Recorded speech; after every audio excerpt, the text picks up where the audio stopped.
আমি প্রথমেই বলি যে ইলেকশন কমিশন যে কাজ করছে আমরা বলেছি যে এটা এখতিয়ার বহির্ভূত। ইলেকশন কমিশনের ক্ষমতা বা ইলেকশন কমিশনের দায়িত্ব তখনই হয় যখন আদর্শ আচরণবিধি ঘোষণা হয়। মডেল কোড অফ কন্ডাক্ট লাগু হওয়ার পর থেকে ইলেকশন কমিশন রাজ্যের সার্বিক সিভিল এবং ক্রিমিনাল অ্যাডমিনিস্ট্রেশন, পুলিশ অ্যাডমিনিস্ট্রেশন নিজের হাতে নিয়ে, স্টেট মেশিনারি নিজের হাতে নিয়ে তাদের মতো চালায়, যাতে নির্বাচনটা নিরপেক্ষ হয়, আনবায়াসড হয়, ইম্পার্শিয়াল হয় এবং ফেয়ার হয়। কিন্তু যে কাজ একটা নির্বাচিত সরকারকে এখনও প্রায় 10 মাস 11 মাস সময় রয়েছে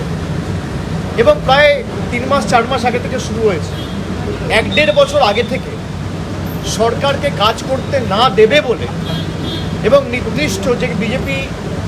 ক্ষমতায় রয়েছে সেই বিজেপিকে বাড়তি সুযোগ করে দেবে বলে বাংলার প্রতি যেমন ধারাবাহিক বঞ্চনা কেন্দ্র সরকার করেছে, একইভাবে বিচার ব্যবস্থাকে কাজে লাগিয়েছে, সংবাদ মাধ্যমের একাংশকে কাজে লাগিয়ে সন্দেশখালির মতো ঘটনাকে সারা দেশে প্রচার করে বাংলার বদনাম করার চেষ্টা করেছে। এখন ইলেকশন কমিশনকে কাজে লাগিয়ে যাতে বাংলার প্রকৃত বাঙালিরা,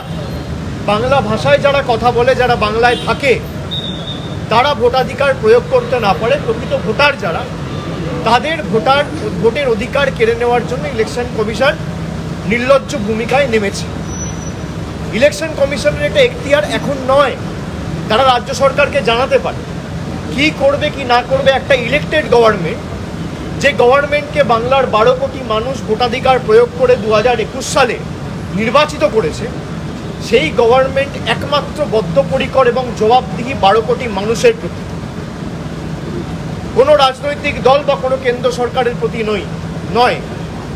আমরা বিচার ব্যবস্থাকে সম্মান করি, কিন্তু যেভাবে 2021 সাল থেকে আজকে 4 বছরের মধ্যে প্রায় 50টার বেশি সিবিআই তদন্ত কলকাতার হাইকোর্টের বিভিন্ন বেঞ্চ থেকে কেন্দ্রীয় সরকার প্রভাব খাটিয়ে বাংলাকে ছোট করার জন্য এবং তৃণমূল কংগ্রেসকে চাপে রাখার জন্য যেভাবে হেনস্থা করেছে বাংলার মানুষ দেখেছে। এমনকি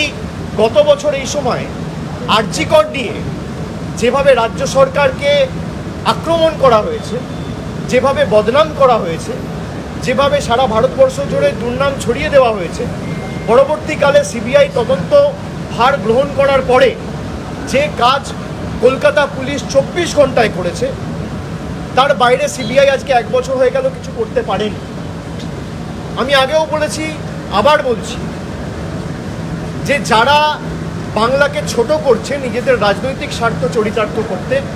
তারা বিগত দিনেও জবাব পেয়েছে, আগামী দিনেও তারা শিক্ষা পাবে।